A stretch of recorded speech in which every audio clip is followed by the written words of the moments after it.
We're going to look at solving quadratics in this tutorial. It's for Year 10 at merit level.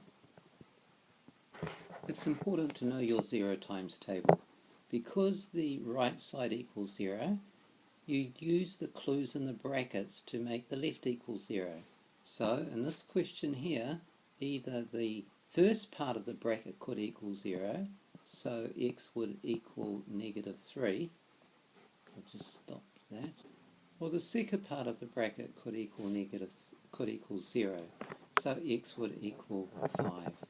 Those are the two answers, -3 or 5. Put both of those into this equation up here and they'll equal 0. That's how we write our two answers. For B, use the clue in the bracket. If x minus 30 equals 0, x would equal 30.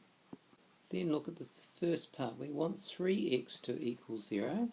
So obviously 3 times 0 equals 0, so x equals 0. This is the working. 3x equals 0. Get rid of the 3 by dividing. X equals 0 over 3. Well, that's obviously going to be 0. So if there's no number with the x, it's going to be 0. We can't use our 0 times table on the next one because we've got the 14 there. However, if you shift the 14 to the other side of the equal sign, you will get x squared minus 5x minus 14 equals 0. Then you can factorize that and solve it just like the two above. So once you have your two brackets, they both equal 0. -7 is the clue for x, so x would equal 7. And 5 is the clue for x, so x equals -5. Do the same thing for the next one, but first of all, divide it all by 2, just to make it easier. Once you have the common factor of 2 out of the way, you just factorize what's left inside the brackets. We know it equals 0, so we just factorize that and work it out. So hopefully now you see that x equals either -4 or +1.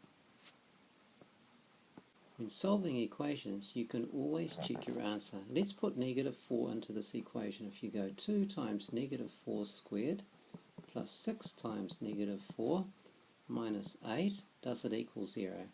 Well, that's 16 times 2, 32. 6 fours are 24, minus 28, sorry, not 28, minus 24 minus 8 does equal 0. So we know that -4 is an answer. Put 1 into there and it will also work out as 0. So the 0 times table is quite important. By the way, the caption for that one on the cartoon says, "I don't think I'll ever understand maths." But it's not that hard as long as you know your 0 times table.